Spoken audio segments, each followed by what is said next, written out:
A pressão é muito grande, pressão do setor produtivo, né, dos empresários, enfim, e isso para um político não é bom, né? Que isso traz consequências negativas. O custo eleitoral, né, é muito alto.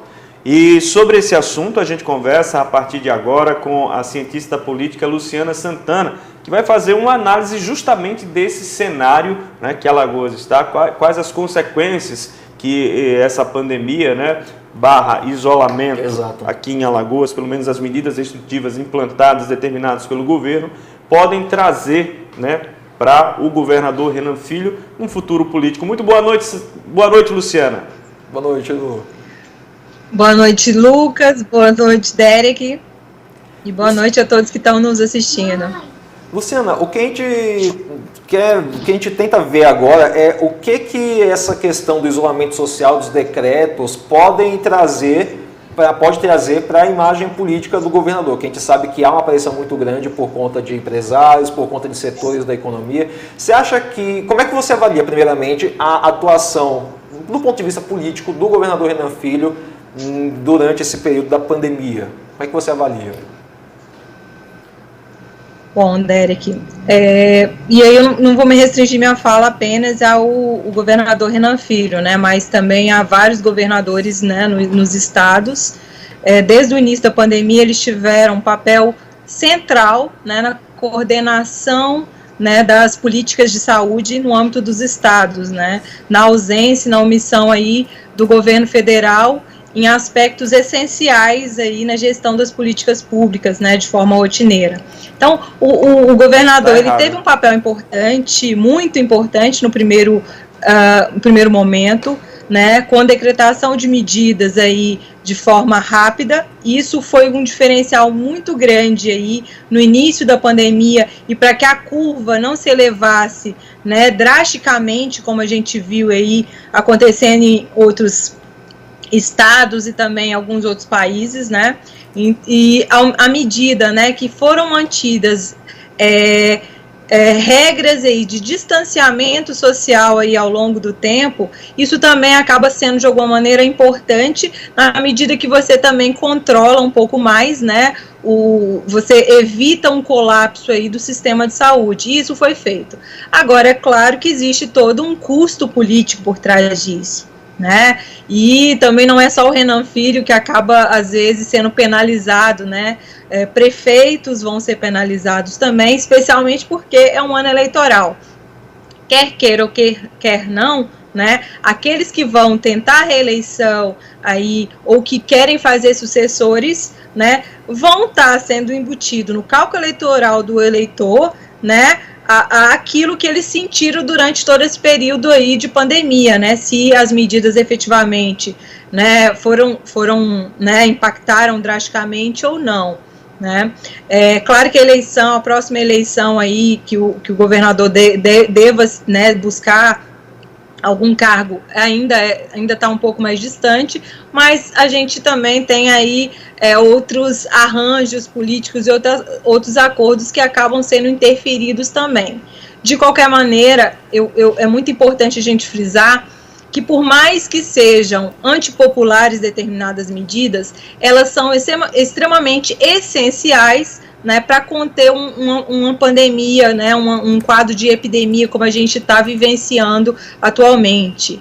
E existe uma corresponsabilidade também social, né? As medidas elas são editadas, mas é importante que a gente tenha contrapartida também dos diferentes grupos sociais, né?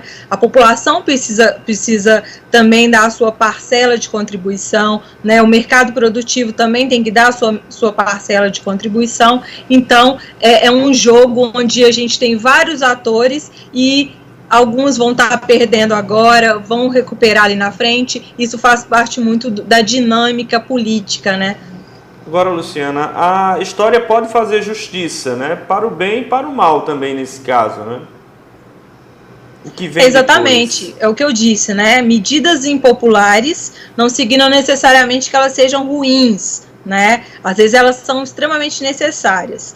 Hoje eu participei de uma reunião, né, com um grupo de epidemiologistas da região Nordeste e houve foi feito um balanço aí da situação dos estados, né? E uma das simulações, né, que foram apresentadas foi justamente o quadro se essas medidas não fossem mantidas aí ao longo desse tempo e, né, o quadro que a gente tem hoje. Então, porque talvez isso não fica muito claro para a população, mas hoje a gente poderia ter uma situação, às vezes, pior, aí, né? 40%, 50% pior do que a gente tem hoje, em termos de número de contaminados, em termos de óbitos, né? Hoje a gente tem uma situação muito mais favorável, justamente porque medidas de isolamento social, né, de distanciamento social, foram adotadas aí, né, ao longo desses 3 meses. É uma coisa que a gente só vai conseguir ver mais pra frente, né? E, inclusive, agora expandindo um pouquinho também, que a gente tem muitas reclamações, a gente teve até um protesto a respeito disso no fim de semana dos médicos, com relação à atuação do governo federal. Então, como é que você avalia essa...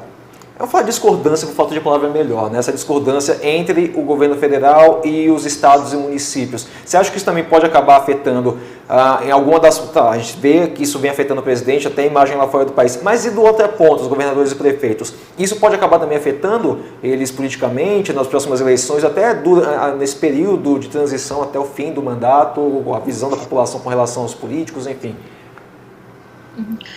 Bom, o governo federal, isso aí a gente já tem acompanhado as pesquisas e tem mostrado, né, uma queda, né?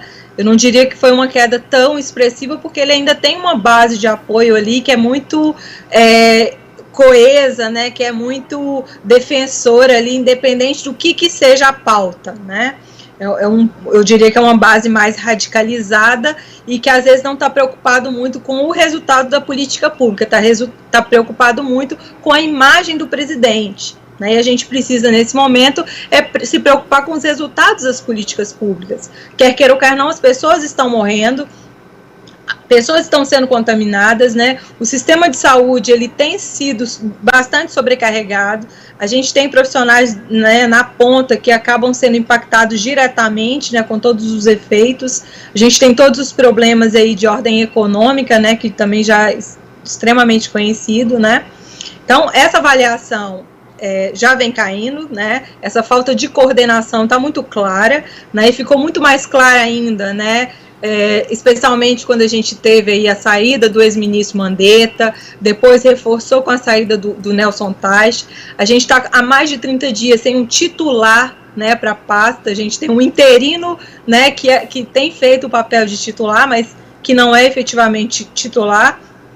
Então, isso mostra, isso são evidências aí da falta de comprometimento, né, do governo federal em relação aí aos entes federados, né. Em alguma medida, a gente tem que pensar que as políticas, né, elas dependem também de outros poderes, né. Então, eu diria que o que hoje tem chegado no âmbito dos municípios, no âmbito dos estados, né, tem sido muito por pressão, inclusive do poder legislativo e do próprio poder judiciário, né, que já foi chamado aí para poder tentar, né, fazer interpretações com relação ao papel dos governadores e dos prefeitos, né, ao longo dessa pandemia, né. Então, do ponto de vista constitucional, a União, ela precisa sim, né, enviar recursos para os municípios, né, isso está previsto constitucionalmente, né, depende, claro, da boa vontade do governo, que em alguma medida tem sido pressionado aí, né, por esses poderes e também, né, pelos próprios técnicos aí dentro do Ministério, porque, enfim, eles precisam gerir a política pública.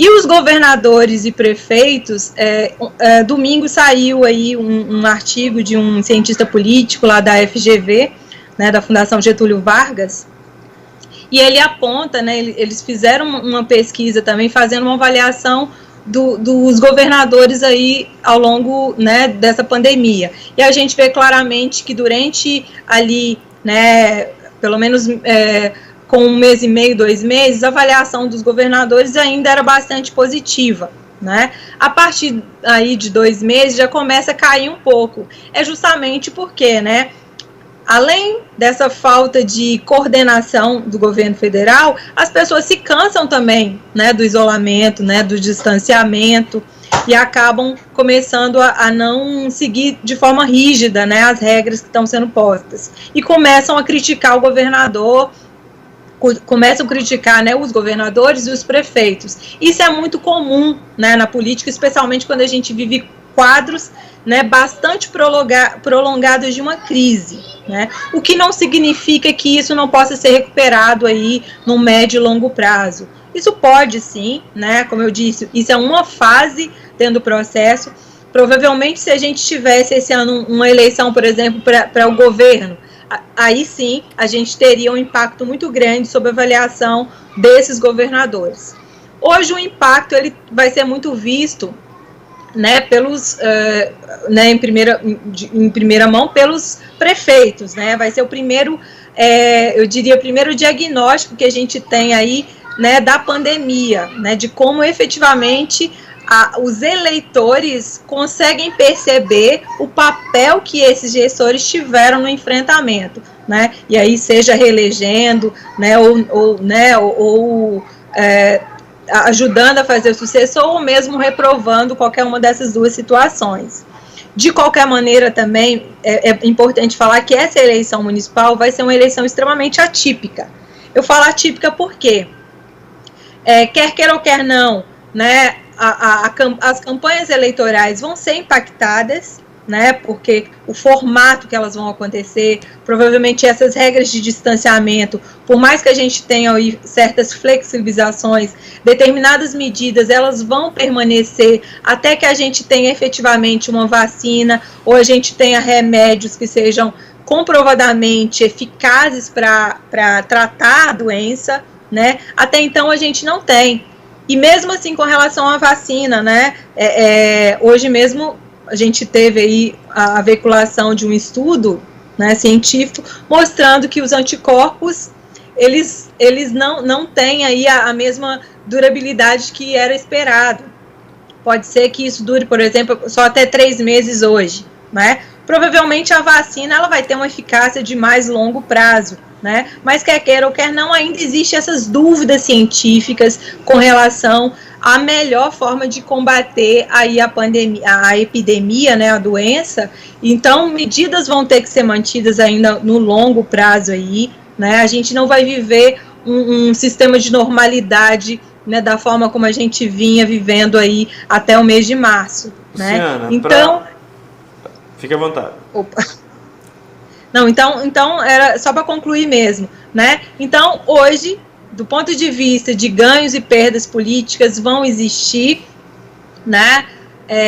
O que não significa que hoje a gente possa dizer que isso vai impactar, por exemplo, na eleição de 2022. O primeiro diagnóstico que a gente vai ter será as eleições municipais e, claro, né, com devidas ponderações com todas as situações que eu mencionei. Para a gente finalizar rapidinho, Luciana, eu gostaria que você atualizasse nosso público a respeito justamente das eleições. Quando é que a gente vai ter uma definição sobre o provável adiamento? Hoje teve uma reunião no Senado, né, que o ministro do TSE, o Luiz Barroso, ele participou, né, tiveram também aí alguns especialistas na área da saúde, né, alguns que já têm sido bastante requisitados, que já têm estudo, que estão acompanhando de frente, né, e tudo indica que que a eleição ela vai realmente ter um atraso no calendário aí, daquele que a gente usualmente já conhecia das eleições ali no mês de outubro. A previsão é realmente que aconteça ali em meados, o primeiro turno em meados no mês de novembro, né, com o segundo turno ainda até a primeira semana de dezembro. Nas próximas semanas, e aí tem que ser num curto prazo, né, o Congresso Nacional precisa bater um martelo, precisa referendar aí uma data, né, que provavelmente deve ser nessa direção. Não há qualquer tipo de meio legal que permita, por exemplo, né, que as eleições ultrapassem o ano de 2020. Né, isso está fora de cogitação, isso, né, nenhum especialista, inclusive, indica. Né. Agora, claro que o TSE também vai precisar ter um rigor maior com relação aos procedimentos, os horários. A gente pode ter uma alteração, inclusive, aí, né, no período das votações, né, em termos de ampliar até mais do que as 17 horas. Então, todas as medidas precisam ser adotadas, o próprio distanciamento aí no dia da eleição, né, como que os grupos de risco, eles vão ser contemplados aí com relação a esse processo de votação, já que, como a gente sabe, né, as urnas não têm esse tipo de critério, né, na verdade é mais pela localização espacial que as pessoas, né, residem, é que são direcionadas a alguns, alguns locais de votação. Então, provavelmente, esses locais de votação vão ter também espaços apropriados aí para atender esses públicos aí, que fazem parte do grupo de risco, inclusive para manter, né, todas as medidas sanitárias que são exigidas. Mas, com relação ao calendário, com certeza a gente já tem essas mudanças, né, enfim. Tá bom, Luciana, muito obrigado mais uma vez pela sua participação aqui, sempre com colocações bastante pertinentes. Muito obrigado. Obrigado, Luciana. Até a próxima. Joia. Boa noite para vocês. Boa noite, Luciana.